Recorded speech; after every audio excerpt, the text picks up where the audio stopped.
Hi అండి, అందరికీ నమస్కారం. వెల్కమ్ టు అవర్ ఛానల్ అమృతం. ఇవాళ మనం బగారా బైంగన్ అనే హైదరాబాద్ రెసిపీని ఎలా తయారు చేయాలో చూద్దాం. బగారా అంటే మసాలాతో చేసిన ఐటెం అని, బైంగన్ అంటే వంకాయ అని. సో దానికోసం ముందుగా మనం ఒక పాన్ పెట్టుకుని అది వేడయిన తర్వాత అందులో 1 కప్పు పల్లీలు వేసుకుని కొద్దిగా రంగు మారే వరకు వేయించుకోవాలి. ఆ తరువాత అందులో 1 స్పూన్ ధనియాలు, తర్వాత 1/2 స్పూన్ జీలకర్ర, పావు స్పూన్ మెంతులు, తర్వాత 2 అంగుళాల దాల్చిన చెక్క ముక్కలు, ఆ తరువాత 2 లవంగాలు, ఆ తరువాత 1 స్పూన్ నువ్వులు, 1 స్పూన్ గసగసాలు, 4 జీడిపప్పు, తర్వాత 3 ఎండుమిర్చి వేసుకుని బాగా వేయించుకోవాలి. ఇవి కమ్మటి వాసన వచ్చే వరకు వేయించుకోవాలి. ఇవి ఆయిల్లో మాత్రం వేయించకండి, డ్రై పాన్ మీదే వేసి వేయించుకోండి.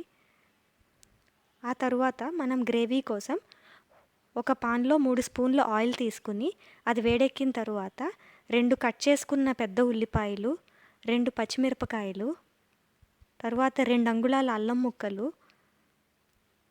3 వెల్లుల్లి రెబ్బలు,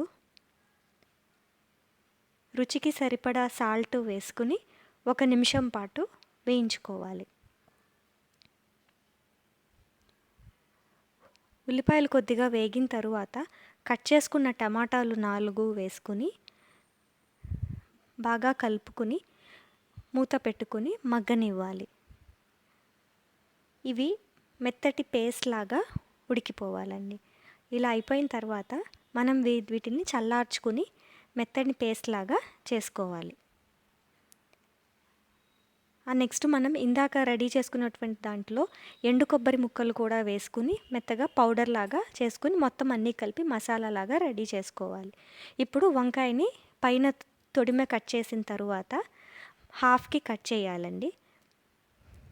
ఇప్పుడు ఇది లోపల శుభ్రంగా ఉంది కాబట్టి ఇంకొక సైడ్ కూడా హాఫ్ ఇలా ప్లస్ షేప్లో కట్ చేసుకున్న తర్వాత దీన్ని మనం సాల్ట్ వాటర్లో వేసుకోవాలి.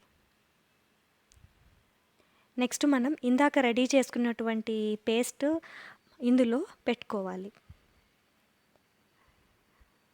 చూడండి, ఈ స్టైల్లో పెట్టుకోవాలి. మనం కట్ చేసుకున్నటువంటి పార్ట్స్ని ఓపెన్ చేసి పెద్దగా ఓపెన్ చేయకుండా కొద్దిగా ఓపెన్ చేసుకుని అది చీలిపోకుండా చూసుకుని ఇలా కాయంతా శుభ్రంగా చేసుకోవాలి. అన్నిట్లోనూ కారం పెట్టుకోవాలి.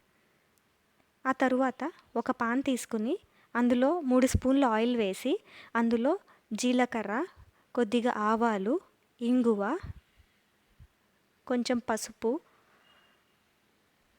వేసుకుని మగ్గిన తరువాత మనం ఇందాక రెడీ చేసుకున్నటువంటి వంకాయల్ని ఒకదాని తర్వాత ఒకటిగా ఇందులో వేసుకుని మూత పెట్టుకుని ఉడికించుకోవాలి.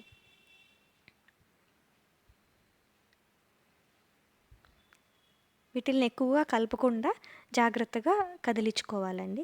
ఆ తరువాత వంకాయలు ఉడికిన తరువాత మిగిలినటువంటి పేస్ట్ని కూడా మనం తీసుకుని ఉడికించుకోవాలి. కాయలు ఏమాత్రం కదిలిపోకుండా మనం జాగ్రత్తగా కలుపుకోవాలండి. ఇప్పుడు మూత పెట్టుకుని ఒక 10 నిమిషాల పాటు ఉడకనివ్వాలి. ఇక్కడ అవసరం అనుకుంటే వాటర్ యాడ్ చేసుకోవచ్చు, లేకపోతే లేదు. చూడండి, ఆయిల్ పైకి తేలింది కదా, కాబట్టి కొంచెం బాయిల్ అయినట్టు. ఇందులో మనం 3 స్పూన్ల చింతపండు రసం వేసుకోవాలి. ఆ తరువాత కూరకి సరిపడా కారము, కొద్దిగా ఉప్పు వేసుకుని బాగా కలుపుకోవాలి. ఆ తరువాత మూత పెట్టుకుని ఒక 5 నిమిషాల పాటు ఉడకనివ్వాలి. చింతపండు రసం వేసాం కదండి, కాబట్టి ఒక 5 నిమిషాల పాటు ఉడికించుకుందాం. చూడండి, ఆయిల్ అంతా పైకి తేలి బాగుంది కదండి. సో ఇప్పుడు మన వంకాయ ఉడికిందో లేదో ఫోర్క్తో గుచ్చితే మనం చెక్ చేసుకోవచ్చు. ఇంతేనండి, మన వంకాయ కూర రెడీ అయిపోయింది. ఇప్పుడు దీన్ని కొత్తిమీరతో గార్నిష్ చేసుకుంటే చాలా బాగుంటుంది. ఈ బగారా బైంగన్ అనేది రైస్లోకి కానీ, రోటీల్లోకి కానీ, బిర్యానీలోకి కూడా చాలా బాగుంటుంది. తప్పకుండా ట్రై చేసి చూడండి. ఇలాంటి మరికొన్ని కొత్త రెసిపీస్తో మీ ముందుకు వస్తాం. Thanks for watching. Please to subscribe our channel Amrutham.